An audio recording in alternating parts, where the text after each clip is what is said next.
Welcome to A1 TV Telugu news. AP ముఖ్యమంత్రి చంద్రబాబు గత రాత్రి ఢిల్లీలో ఎన్నికల ప్రచారంలో పాల్గొన్న సంగతి తెలిసిందే. ఆయన మిత్రపక్షం బీజేపీ అభ్యర్థుల తరపున ప్రచారం చేశారు. తెలుగువారు అధికంగా ఉండే ప్రాంతాల్లో ఎన్నికల సభలో పాల్గొన్నారు. ఇవాళ కూడా ఢిల్లీలోనే ఉన్న చంద్రబాబు మీడియా సమావేశం నిర్వహించారు. ఈ సందర్భంగా ఆయన మాట్లాడుతూ ఢిల్లీ అభివృద్ధి బీజేపీతోనే సాధ్యమని అన్నారు. ఢిల్లీ మన రాజధాని అని, మనందరి ఆత్మ గౌరవం అని ఉద్ఘాటించారు. మన దేశానికి వచ్చే విదేశీయులు ముందుగా వచ్చేది ఢిల్లీకే. గత 10 ఏళ్లుగా పాలనా వైఫల్యంతో ఢిల్లీ ఉక్కిరిబిక్కిరి అవుతోందన్నారు. ప్రపంచంలోనే అత్యధిక వెదర్ పొల్యూషన్, పొలిటికల్ పొల్యూషన్ ఢిల్లీలోనే ఉంది. చేసిన పనిలో ఫలితాలు ఇవ్వకపోవడంతో కేజ్రీవాల్ ఏవేవో చెప్పి ప్రజల్ని పొల్యూట్ చేయాలని చూస్తున్నారని తెలిపారు. ఢిల్లీ గల్లీలో మురికి నీరు, మంచినీరు కలిసిపోవడంతో ప్రజలు కలుషిత నీరు తాగుతున్నారని, ఢిల్లీలో ఎక్కడ చూసినా అపరిశుభ్రతే కనిపిస్తోందని, అదే మైనస్ యమునా నది మొత్తంగా కలుషితమైందని తెలిపారు. Oil, pulses, fruits, vegetables. This is a big area. India is going to become global hub for supply of all these things. Rural prosperity. We are very happy now. Things are happening more and more. Purchasing capacity is coming for rural people compared to urban now. Situation, economic activity is shifting towards rural area. Even I have seen yesterday in my constituency, one village, work from home has become a reality. People are happy by sitting at home. They are working. They are doing simultaneously agriculture as a Nirmala Sitaraman నిన్న మాట్లాడినప్పుడు వారిని అభినందిస్తున్నా. Telugu కొటేషన్తో start చేశారు.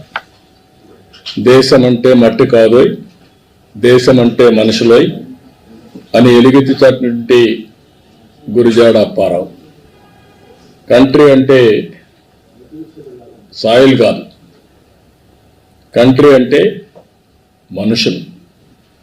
మనుషుల్ని empower చేయడం మన బాధ్యత అని చేసి 2047కు అవసరమైన ప్రియారిటీస్ అన్ని కూడా బడ్జెట్లో చెప్పారు.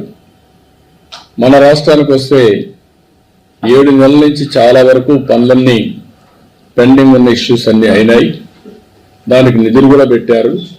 అమరావతి కావచ్చు, పోలవరం కావచ్చు, విశాఖపట్నం స్టీల్ ప్లాంట్ కానీ, రైల్వే జోన్ కానీ, ఇండస్ట్రియల్ పార్క్స్ కానీ, అదే మరి ఇంకా ఒక మాటలో చెప్పాలంటే వెంటిలేటర్ పైన ఉన్న రాష్ట్రానికి ఆక్సిజన్ ఇచ్చారు. ఇప్పుడు కూడా నిలదొక్కుంటున్నాం. ఇంకా తెలంగాణలో కులగణన చేసి సక్సెస్ అయ్యామని కాంగ్రెస్ అగ్రనేత రాహుల్ గాంధీ అన్నారు. దేశంలో ఎందుకు చేయడం లేదని ఆయన లోక్సభలో ప్రశ్నించారు. తెలంగాణలో 90% మంది వెనుకబడిన వాళ్లే ఉన్నారని చెప్పారు. దేశంలో సగానికి పైగా బీసీలే ఉన్నారని తెలిపారు. కులగణనతోనే అన్ని వర్గాలు అభివృద్ధి చెందుతున్నాయన్నారు. కాగా టీజీలో 50 రోజుల పాటు చేసిన సర్వేలో 96.9% జనాభా పాల్గొన్నట్లు నివేదిక పేర్కొందన్నారు.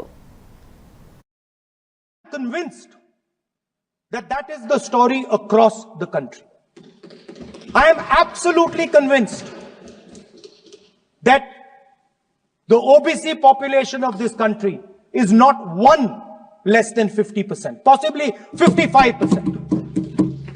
16% are Dalits, 9% are Adivasis, 15% are minorities.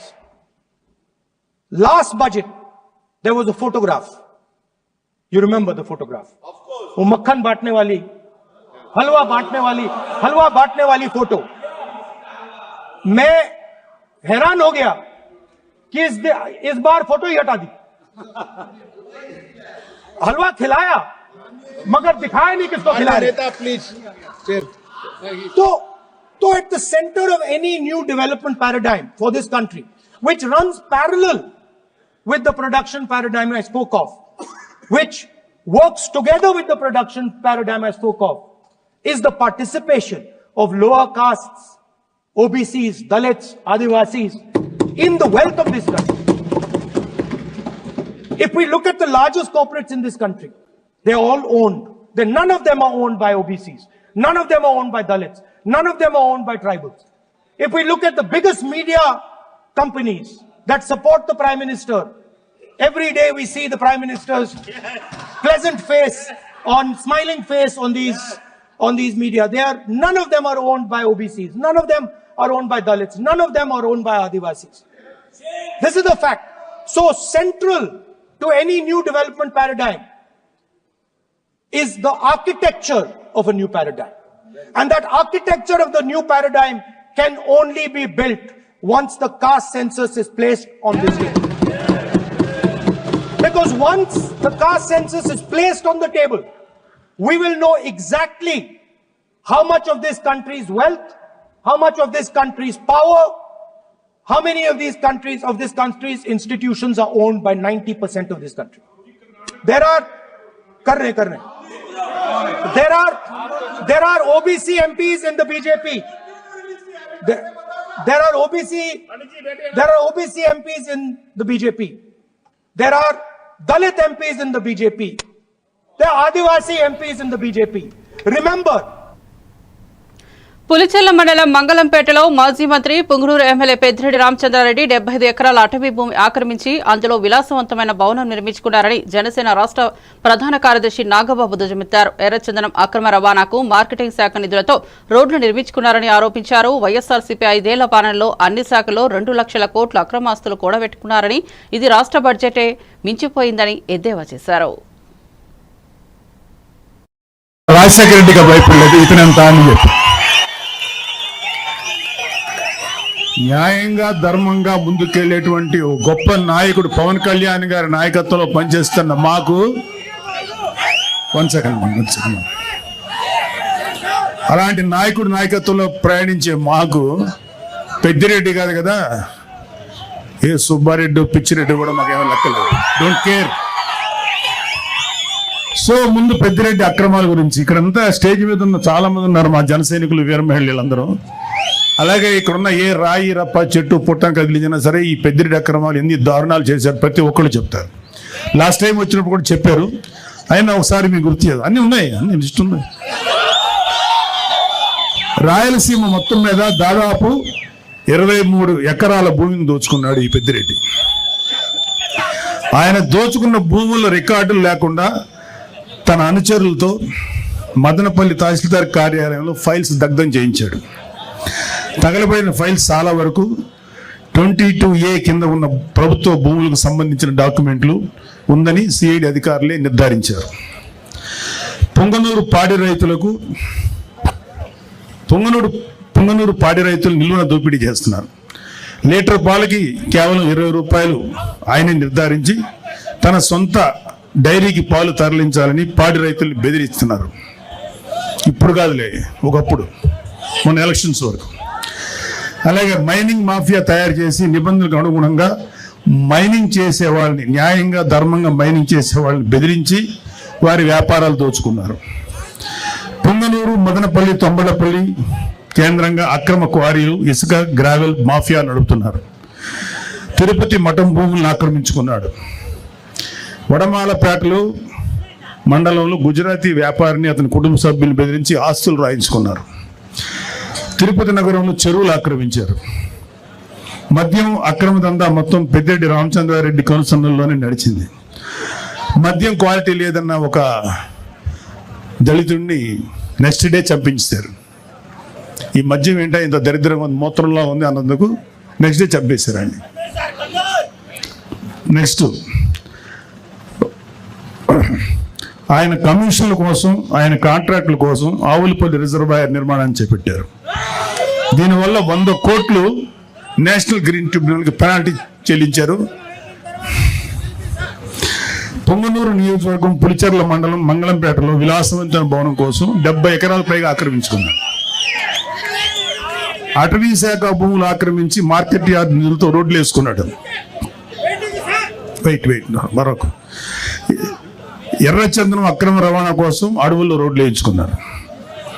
అటవీ శాఖ మంత్రి పదవి అడ్డం పెట్టుకుని రాష్ట్ర వ్యాప్తంగా మైనింగ్ ద్వారా ఇసుక, మట్టి, కంకర, గ్రానైట్ తదితర ప్రకృతి సంపదను దోచుకున్న అడవి దొంగ నువ్వు.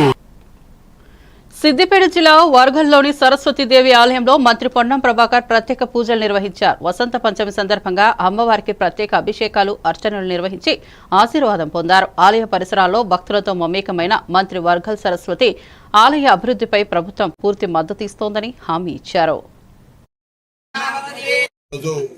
వసంత పంచమి పర్వదినాన శ్రీ వర్గల్ సరస్వతి అమ్మవారి ఆలయంలో కూడా దర్శనం చేసుకొని అమ్మవారిని ప్రార్థించడం జరిగింది. తెలంగాణలో ప్రతి ఒక్క బిడ్డ ఉన్నత విద్యావంతుడై తెలంగాణ అభివృద్ధిలోతో పాటుగా దేశంలో కూడా మన తెలంగాణ బిడ్డ అన్ని రంగాల్లో ముందుండే విధంగా సరస్వతి కటాక్షం ఆశీర్వచనం ఏమని అమ్మవారిని ప్రార్థించినారు. ప్రభుత్వం పక్షాన కూడా విద్యా వ్యవస్థను మెరుగుపరచడానికి, ప్రతి ఒక్కరికి విద్య అందడానికి అన్ని రకాల ఏర్పాట్లను చేస్తూ ఉన్నాం. ప్రతి తల్లిదండ్రి కూడా ఈరోజు విజ్ఞప్తి చేస్తా ఉన్నాం. అమ్మవారి సమక్షంలో దండం పెట్టి అందరికీ విజ్ఞప్తి చేస్తాను. ఒక విద్యార్థి నాయకుడిగా, తెలంగాణ ప్రభుత్వం మంత్రిగా, మీరు ఒక పూట శ్రమపడ్డ తల్లిదండ్రులుగా పిల్లలను చదివిపించడానికి ప్రత్యేకమైనటువంటి శ్రద్ధ తీసుకోండి. అక్షరాభ్యాసం నాటున్నటువంటి శ్రద్ధ తదుపరి విద్యా బోధన సందర్భంగా కొద్దిగా కష్టమైనప్పటికీ కూడా పిల్లల భవిష్యత్తు విద్యతోటే ఉంది. ఏ ఆస్తి ఉన్నా ఎప్పుడైనా పోతుంది, కానీ విద్యకు సంబంధించిన ఆస్తి ఎప్పుడు పోదు. కాబట్టి ఈ సరస్వతి అమ్మవారి కటాక్ష ఉంటుంది. మన దగ్గరనే తెలంగాణ లాంటి బాసరా ఇటు వర్గాలు 2 సరస్వతి అమ్మవారు మన ప్రాంతంలో ఉన్నాయి. ప్రభుత్వం తరఫున కూడా ఈ దేవాలయాల అభివృద్ధి కానీ లేదా దేవాలయాలకు సంబంధించినటువంటి విద్యాలయాల అభివృద్ధికి సంబంధించి అన్ని రకాల చర్యలు తీసుకుంటా ఉన్నాం. ఆదర్శ ఇందిరమ్మ ఆదర్శ పాఠశాలల కింద కావచ్చు, లేకపోతే నూతన నియామకాలు కావచ్చు, వారికి సంబంధించిన మౌలిక సదుపాయాలు అన్ని రకాలుగా చేస్తా ఉన్నాం. ప్రజలు దీన్ని అర్థం చేసుకుని వినియోగించుకొని ప్రతి ఒక్కరు కూడా తెలంగాణలో చదువుకోలేదు, చదువు రాదు, చదవలేక ఆర్థికంగా ఇబ్బంది పడుతున్న వాళ్ళందరి కొరకు కూడా గురుకులాలు పెట్టి ఎక్కడైనా ఎవరైనా చదువుపించలేక ఇబ్బంది పడకండి. బాల్య కార్మికులుగా చైల్డ్ లేబర్గా పంపే ప్రయత్నం చేయకండి. అందరినీ ఘనంగా ఆ అమ్మవారి ఆశీర్వచనం ఉంటుంది. వారందరూ కూడా గట్టిగా కష్టపడి చదివి అందరు ప్రయోజకులు. కూటమి ప్రభుత్వం ఏర్పడిన తర్వాత ఏపీలో టీడీపీ జోరు మరింత పెరిగింది. తాజాగా హిందూపూర్ మున్సిపల్ చైర్మన్ పదవిని తెలుగుదేశం కైవసం చేసుకుని మున్సిపల్ చైర్మన్ గా రమేష్ కుమార్ ఎన్నికయ్యారు. ఈ సందర్భంగా రమేష్ ను హిందూపూర్ ఎమ్మెల్యే బాలకృష్ణ అభినందించారు. రమేష్ ను చైర్మన్ సీట్లో బాలయ్య కూర్చోబెట్టారు.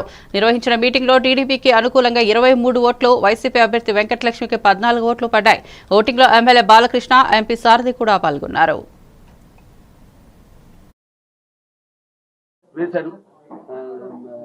ప్రతి పాత్ర ఒకలాగే నాకు ఛాలెంజ్ గా ఉండేది. నాకు ఎవరు ఛాలెంజ్ కాదు, ఆ పాత్రే నాకు. ప్రతి పాత్ర ఛాలెంజ్ నాకు. ఆ ఛాలెంజ్ లో నాకు నేనే అంతకంటాను. ఏంటి వీటికి అంతా తెలుసా అనుకుంటారు కొంతమంది. నన్ను చూసి నాకంటే తెలుసుకునేంత గొప్ప విద్య వేరేది లేదని నేను అంటాను. అంటే నా గురించి నేనే తెలుసుకుంటున్నాను. ఎప్పుడు మనిషి ఒక దాంతో ఒక స్థాయితో తృప్తి పడటం కాదు, ఆ పైన ఇంకా ఇస్తున్నారు అవకాశం. దాన్ని ఇంకా ఎలా మనల్ని మనం బదులు పెట్టుకోవాలి అన్న ఒక తపన ఉండాలి. ఆ తపనే నన్ను నడిపిస్తుంది. అదే పుణ్య దంపతులు అమ్మగారు, నాన్నగారు ఆశీస్సులు, ఆ తెల్లమ్మ తల్లి ఆశీస్సులు, ప్రేక్షక దేవుల ప్రోత్సాహం. సార్ ఎన్టీఆర్ గారికి తప్పకుండా అండి వస్తుంది కూడా. అదే అందరి కోరికమ్మా, అందరి కోరిక. ఎప్పుడు దాకా అది వచ్చేదాకా కూడా నాకు ఈ పద్మభూషణాలు ఇవన్నీ నేను అంటాను కదా, పదవులకు నేను అలంకారం కానీ పదవులు నాకు అలంకారం కాదని. రామారావుకి భారతరత్న ఇచ్చే వరకు అది రావాలని వస్తుంది తప్పకుండా. అది అలాగే ఉంటుంది. ఆకలి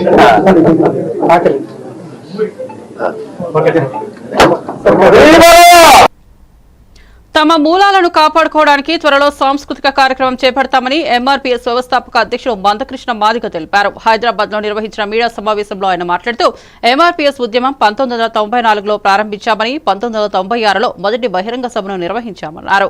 30 ఏళ్లలో ఎన్నో ఆందోళనలు, సభలు నిర్వహించినప్పటికీ ఎప్పుడు శాంతి భద్రతకు విఘాతం కలిగించలేదని ఆయన స్పష్టం చేశారు. ఉద్యమం 1994లో ప్రారంభమైనప్పటికీ మొదటి 2 ఏళ్లు ఉద్యమ విస్తరణ కోసం పనిచేశామని ఆయన అన్నారు. వర్గీకరణ కోసం హైదరాబాద్ లో ఎన్నో ఆందోళనలు నిర్వహించామని, లక్షల మందిని సమీకరించామని, ఎప్పుడూ సమస్య రాలేదని తెలిపారు.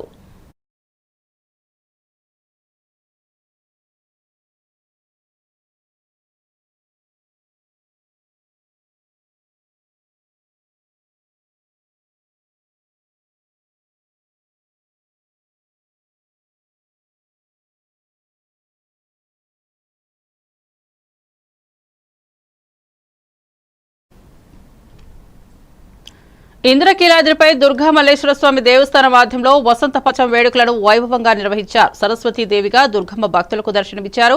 ఈ సందర్భంగా ఆలయంలో ప్రత్యేక పూజలు నిర్వహించారు. అనంతరం అమ్మవారికి దర్శనానికి వచ్చే భక్తులకు ఒక పెన్, అమ్మవారి రక్షకంకణం, చిత్రపటంతో పాటు ఉచిత లడ్డూ ప్రసాదాన్ని అందజేశారు.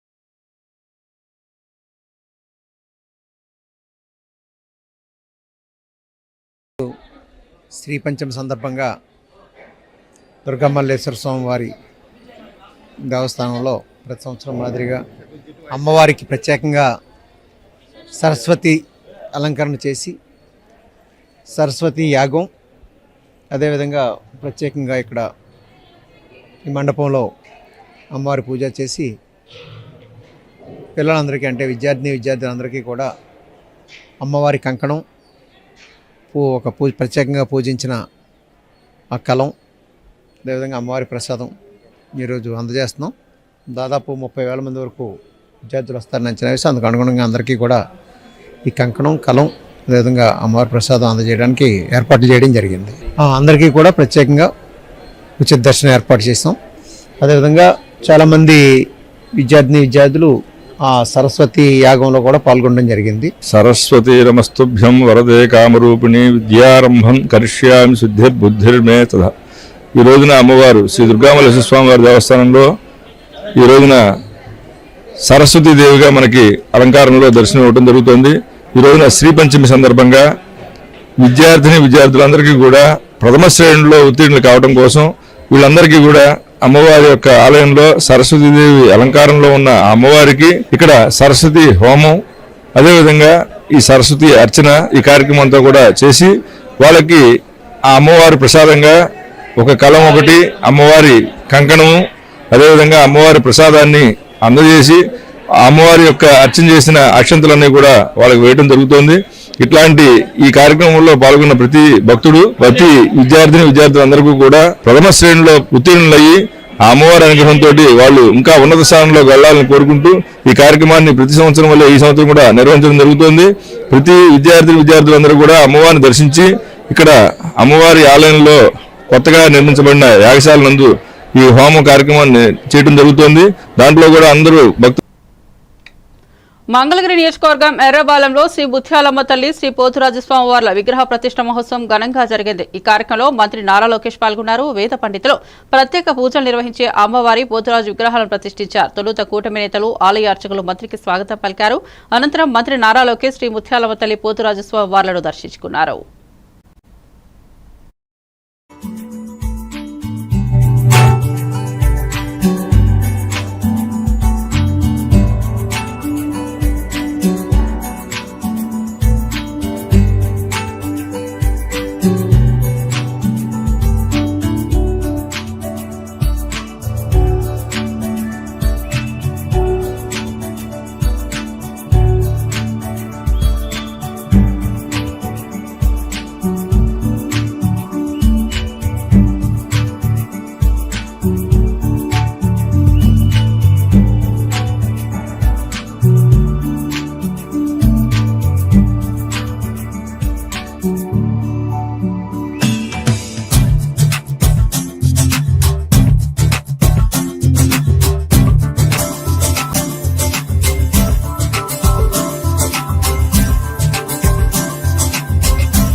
తాడిపత్రిలో వైసీపీ రౌడీ రాజకీయాలు ఇక చెల్లవని స్పష్టంగా హెచ్చరించారు మంత్రి బీసీ జనార్దన్ రెడ్డి. గత వైసీపీ ప్రభుత్వంలో తాడిపత్రిలో అనేక దౌర్జన్యాలు జరిగాయని, ప్రస్తుతం జేసీ ప్రభాకర్ రెడ్డి చేస్తున్న అభివృద్ధిని చూసి వైసీపీ నేతలు ఓర్వలేకపోతున్నారని ఆయన ఆరోపించారు. అభివృద్ధి మార్గంలో అడుగుపెట్టిన తాడిపత్రిలో రౌడీజం సహించబోమని మంత్రి హెచ్చరించారు. పెద్దలు ప్రభాకర్ రెడ్డిని అయితే ఎంత ఘోరంగా చేశారో ఈ రోజు వాళ్ళు మాట్లాడాలా, మళ్ళీ మాట్లాడతామన్నారు, నీతులు చెప్తున్నారు. సిగ్గు శరం లేకుండా మాట్లాడే ఆ వ్యక్తులు ఎవరైతే ఉన్నారో ఒక్కసారి తల దించుకోవాల్సిన పరిస్థితి ఉంది. ఈ రోజు వచ్చిన తర్వాత, కూటమి ప్రభుత్వం వచ్చిన తర్వాత ప్రజలందరూ కూడా శాంతియుతంగా ఉన్నారు. వ్యాపారస్తులు ఎక్కడైనా ఎవడైనా వచ్చి వ్యాపారం చేసుకోవచ్చు, ఎవడైనా మీరు ఇక్కడికి వచ్చి ప్రశాంతంగా బతకవచ్చు. గతంలో ఈ రోజు వచ్చింది తాడిపత్రికి ఇంత నీట్ గా పెట్టి ఈ యొక్క మున్సిపాలిటీ ఒక్కటే గెలిచినామంటే ఆ రోజు వాళ్ళు పడిన శ్రమ కానీ, ఇక్కడ తీసుకొచ్చిన మార్పులు కానీ, అండర్ గ్రౌండ్ డ్రైనేజ్ కానీ, నేను కూడా అండర్ గ్రౌండ్ డ్రైనేజ్ అన్న చేసేదాన్ని మళ్ళీ బనగానపల్లిలో మొదలు పెడతా ఉన్నాం. కాబట్టి శాంతి భద్రతల విషయంలో కూడా అందరూ కూడా సహకరిస్తూ ఉన్నారు. ప్రజలు వాళ్ళే ఇంకా రెచ్చగొట్టే ధోరణిలో మాట్లాడుతూ ఉన్నారు. ఇప్పటికీ రెచ్చగొట్టే ధోరణిలో ఉన్నప్పుడు ఎవరు కూడా మనసు ఎంతసేపైనా ఓపిక పడతాడు. ఈరోజు రెచ్చగొట్టే ధోరణిలో వస్తూ మళ్ళీ ఈరోజు రోడ్ల మీదకి వచ్చి మళ్ళీ ఏదో రౌడీజం చేయాలని చూస్తున్నారు. ఈ కూటమి ప్రభుత్వం ఏ రౌడీజం చేస్తే కానీ కూడా ఒడుచుకోదు. ఖచ్చితంగా త్వరలో ఏవైతే మా మేనిఫెస్టో దాంట్లో ఉండేటువంటి దీపం పథకం ఇవ్వడం జరిగింది. ఇప్పటికే త్వరలోనే ఆర్టీసీ యొక్క కూడా ఇవ్వవస్తున్నాము. ముఖ్యంగా ఏదైతే జలజీవన్ ద్వారా ఇస్తామనేటువంటి ప్రతి ఇంటికి కొలాయికి కూడా ఈరోజు కేంద్ర ప్రభుత్వం కూడా సహకరిస్తూ ఉంది. త్వరలోనే అవి కూడా ఎస్టిమేషన్లు జరుగుతున్నాయి. ప్రతి ఒక్కరికి ఇల్లు ఇవ్వాలనేటువంటి ఉద్దేశంతోనే అనేక సర్వేలు చేసి అర్హులైనటువంటి వారు ఎక్కడెక్కడ ఉన్నారో ప్రతి గ్రామంలో అర్హులైనటువంటి ప్రతి ఒక్కరికి కూడా ఇళ్ల స్థలాలు ఇవ్వాలి అనేటువంటి అభిప్రాయంతో ప్రభుత్వం ఈరోజు సర్వేలు కూడా జరిపిస్తూ ఉంది. ఈరోజు గత ప్రభుత్వం రాష్ట్రంలో లా అండ్ ఆర్డర్ దిగజారిందని వైసీపీ మాజీ మంత్రి రోజా అన్నారు. ఈ మేరకు ఎక్స్ లో ట్వీట్ చేశారు. జనసేన ఎమ్మెల్యే తిరుపతి కార్పొరేటర్లను కిడ్నాప్ చేస్తున్నారని ఆరోపించారు. నగర ప్రథమ పౌరాలు మేయర్ డాక్టర్ శిరీష నగరపాలక ప్రత్యేక సమావేశాలకు వెళ్లలేని దుస్థితి వచ్చిందన్నారు. ప్రజలు కూటమి అరాచకాలపై తిరగబడే రోజులు ఎక్కువ దూరంలో లేవని, తిరుపతిలో కూటమి పార్టీల అరాచకాలను తీవ్రంగా ఖండిస్తున్నామన్నారు. అలాగే వచ్చిన కార్పొరేటర్ల మీద, అలాగే దళిత ఎంపీ మీద దాడులు చేయటం మనం కళ్ళారా చూస్తున్నాం. ఒకవైపు వైఎస్ఆర్సీపీ నాయకులు మాకు అవసరం లేదంటూనే చంద్రబాబు నాయుడు, లోకేష్, మరోవైపు తమ నాయకులతో ఏ విధంగా కార్పొరేట్ల మీద, బస్సు మీద, అలాగే మేయర్ మీద, ఎంపీ గారి మీద దాడి చేశారు, రాళ్లతో కొట్టారు, బూతులు తిట్టారు, కొంతమందిని కిడ్నాప్ చేసి తీసుకెళ్లటం మనం కళ్ళారా చూస్తున్నాం. ఇవన్నీ కూడా పోలీసులు చూస్తుండగానే వాళ్ళ ప్రేక్షక పాత్ర వహించినప్పుడే జరగటం అనేది ఈ రాష్ట్రంలో లా అండ్ ఆర్డర్ ఎంత ఘోరంగా ఫెయిల్యూర్ అయిందో మనకు అర్థమవుతుంది. అండ్ పవన్ కళ్యాణ్ గారు, మీ ఎమ్మెల్యే, జనసేన ఎమ్మెల్యే తిరుపతిలో ఎంత దిగజారిపోయి ఈ రోజు కార్పొరేటర్ని కిడ్నాప్ చేస్తున్నారో ఒకసారి గమనించండి. నిజంగా మీరు చెప్పుకున్నట్టు చంద్రబాబు నాయుడు, లోకేష్, పవన్ కళ్యాణ్ మాకు 93% సీట్స్ వచ్చినాయి మొన్న ఎమ్మెల్యే, ఎంపీ ఎలక్షన్ లో అన్నారు. మీది ఈవీఎం గెలుపు అని అందరూ కూడా అనుకున్నారు. అదే నిజం అనేది ఇక్కడ మళ్లీ ప్రూవ్ అయింది. ఎందుకంటే నిజంగా ప్రజల ఓట్లతో మీరు 93% సీట్లు సంపాదించుంటే ఈ రోజు ఒక డిప్యూటీ మేయర్ పోస్ట్ కి ఇంత రాద్ధాంతం చేసి, ఈ విధంగా రౌడీజం, గుండాయిజం చేసి కిడ్నాప్ చేయాల్సిన అవసరం ఉందా అని నేను అడుగుతున్నా. మీకు దమ్ము ధైర్యం ఉంటే, ప్రజలు మీ పక్షాన ఉన్నారు, మీ ప్రభుత్వం సక్రమంగా పనిచేస్తుంది, ఇచ్చిన హామీలు నెరవేరుస్తుంది అని మీరు నమ్ముంటే ఈ కార్పొరేటర్లతో రాజీనామా చేయించి మీ గుర్తు మీద గెలిపించుకొని మీరు ఎన్నికలు జరిపించుంటే ప్రతి ఒక్కరు మిమ్మల్ని శభాషను ఉంటారు. కానీ ఇక్కడ జరిగే ఒక డిప్యూటీ మేయర్ ఎన్నికలకే ఈ విధంగా ఒక మహిళని చూడకుండా మేయర్ ని ఏ విధంగా హ్యూమిలేట్ చేస్తున్నారు, ఆమె మీద దాడి చేస్తున్నారు. అలాగే ఒక దళిత ఎంపీ గురుమూర్తి గారి మీద ఎలా బూతులతో తిట్టి దాడి చేస్తున్నారో టీవీలో అందరూ గమనిస్తున్నారు. సో మీరు ఫెయిల్యూర్ అయ్యారు. ఈ 7 నెలల కాలంలో ప్రజలు మిమ్మల్ని అసహించుకుంటున్నారన్న విషయం తెలిసి ఇలా దిగజారుడు రాజకీయాలు, రౌడీ రాజకీయాలు చేయాలనుకోవటం నిజం కాదా నేను అడుగుతున్నా. ఒకవైపు ఎలక్షన్ కమిషన్ మేము రిక్వెస్ట్ చేస్తున్న నమ్మకం లేదా అని ప్రశ్నిస్తున్నాను. సో ఒకసారి తిరుపతికి అమిత్ షా వచ్చినప్పుడు ఎలా బ్లాక్ ఫ్లాగ్స్ ఊపటం, అలాగే రాళ్లు వేయటం అనేది మనం గమనించాం. వాళ్ళు మర్చిపోయి ఉండొచ్చేమో గాని ఈ రోజు రాష్ట్రం అంతా కూడా చంద్రబాబు నాయుడు తిరుపతికి ఎవరొచ్చినా, తిరుపతిలో ఏం జరిగినా ఏ విధంగా దిగజారుడు రాజకీయాలు చేస్తూ తిరుపతి పరువు ప్రతిష్ట మరి దిగజారుస్తున్నారో అందరూ గమనించి వాళ్ళకి బుద్ధి చెప్పాలని కూడా ప్రజల్ని కోరుకుంటున్నాను. కూటమి ప్రభుత్వంలో చంద్రబాబు నాయుడు గారు ముఖ్యమంత్రి అయిన రోజు నుంచి తిరుపతి పరువు ప్రతిష్ట ఎలా దిగజారుస్తున్నారో. చదువులమ్మ జన్మదినం వసంత పంచమ వేడుకలతో నిర్మల్ జిల్లా బాసలోని శ్రీ జ్ఞాన సరస్వతి ఆలయానికి భక్తులు పోటెత్తారు. అమ్మవారి నామస్మరణలతో మారుమోగుతోంది. తెల్లవారుజామున నుంచే పలువురు తల్లిదండ్రులు తమ చిన్నారులకు అక్షరాభ్యాసాలు చేయించారు. అనంతరం అమ్మవారి దర్శనం కోసం భక్తులు బారులు తీరారు.